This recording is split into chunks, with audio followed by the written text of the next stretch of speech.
एक सुशी है जो ये बजा रहे, एक घन होता जो ये बोलता, ये सारे घन है। ये संगीत के भेद है। वाद्य यंत्र कैसे होते हैं, तो जो सूची हो बीणा है, देवदत्ता बीणा बीणा। अब ध्यान रखना, ये बीणा हमारे को भी दी हुई है सबको, ये मनुष्य शरीर ही बीणा है। इसमें मन के तारे ज्यादा भी नहीं कस रहे, अगर ज्यादा कसोगे आवाज नहीं निकलती, इसीलिए तो ढोल वाला करता कितना कसना है, ज्यादा कसेगा तो खत्म, चमड़ी निकल जाएगी। दतारे वाला उसको भी कसता, बांसुरी गाला देखना कितनी आवाज मेरे इसमें भरनी है। सुशील सुशील बोला इसको, ये हारमोनियम भी सुशील है, ये भी सुशील है, तत् है, घन है, ये सारी चीजें नहीं करती है, वाद्य यंत्र है। तो ये हमारा जो शरीर है यही बीना है, मन के तार है। इन मन के तार को ना तो ज्यादा कसना है ना ज्यादा ढीले रखना, ढीले भी रखोगे तब भी आवाज नहीं निकलती, इससे मूर्छना निकलती है। सर्व ब्रह्म विभूषिताम मूर्छित्वाम हरिकथाम गायमानश्चराम्यो।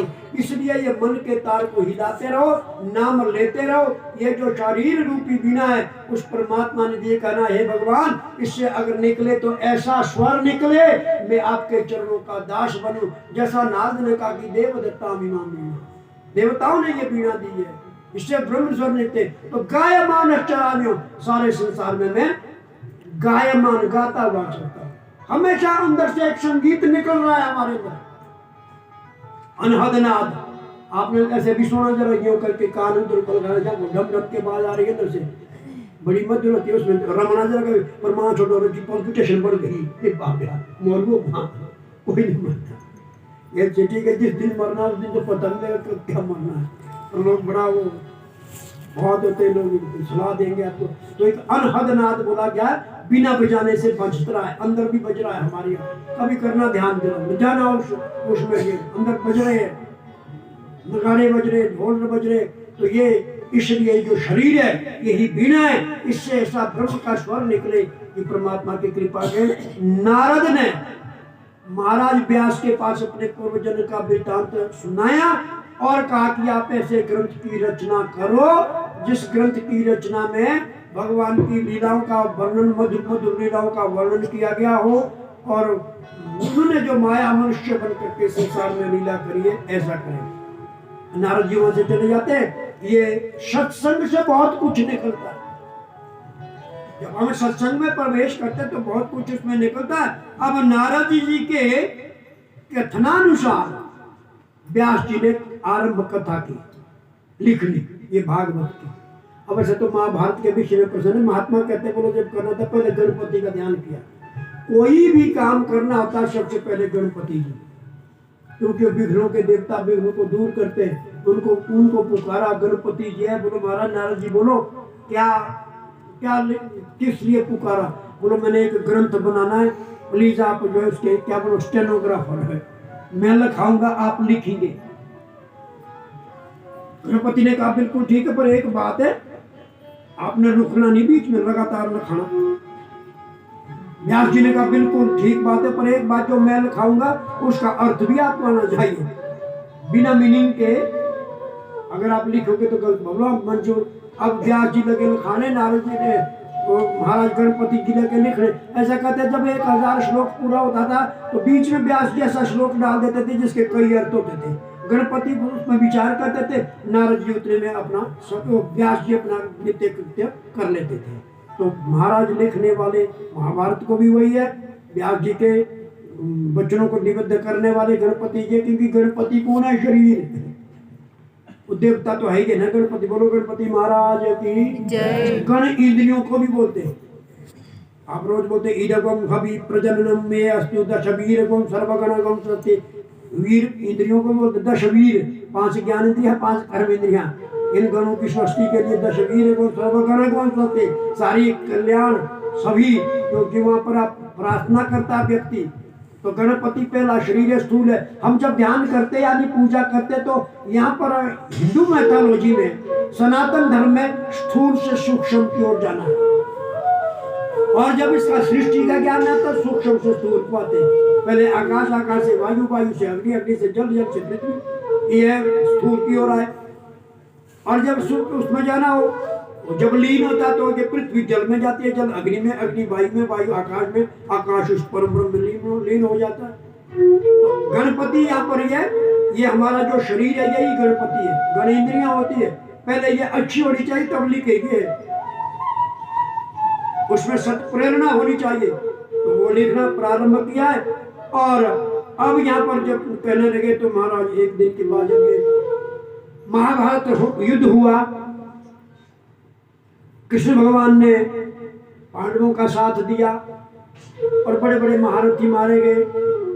अंत में दुर्योधन की जांघें तोड़ दी भीमसेन ने, और सन्निहित सरोवर कुरुक्षेत्र के पास ही वो सरोवर में पड़े हुए थे।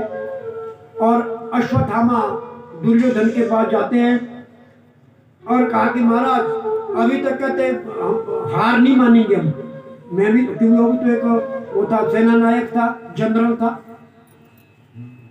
ये कह दिया और मैं इनसे बदला लूंगा पांडवों से।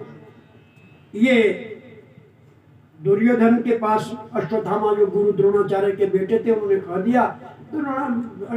तो दुर्योधन ने कहा कि गुरुपुत्र बड़े बड़े कर्ण जैसे, भीष्म पितामह जैसे जो महारथी थे वो इनका मुकाबला नहीं कर पाए। बोलो नहीं महाराज, मेरे पास ऐसी विद्या दी है, इस विद्या के सहारे मैं इन पांडवों का नाश करूंगा। और अब एक वो बोला कि मैं कल प्रातः सूर्योदय से पहले पांचों पांडवों के सिर आपके पास ले आऊंगा। दुर्योधन ने कहा बड़ा मुश्किल है, ऐसा काम कैसे कर पाओगे तुम। अश्वत्थामा गए, पांडवों के शिविर में चले गए। दैववश भाग्य से उस वक्त ना तो कृष्ण भगवान में थे ना अर्जुन वहां थे, और बाकी भी अपने अपने कार्य में व्यस्त थे। जैसे ही अश्वत्थामा पांडवों के शिविर में गए, वह द्रौपदी के 5 बेटे सोए हुए थे और पांचों पुत्रों की शक्ल 5 पांडवों से मिलती थी। अश्वत्थामा ने सोचा ये वहां सो रहे, क्योंकि रात्रि का समय था। वैसे भी युद्ध के नियम होते हैं कि बच्चे पर कभी प्रहार नहीं करना, नारी पर कभी प्रहार नहीं करना, नशे में कोई व्यक्ति उस पर प्रहार नहीं करना, और अगर बिना शस्त्र के कोई तो उस पर भी प्रहार नहीं करते, ये नियम था। और सोए हुए तो बिल्कुल नहीं करते। और अश्वत्थामा ने उल्टा ही काम कर दिया।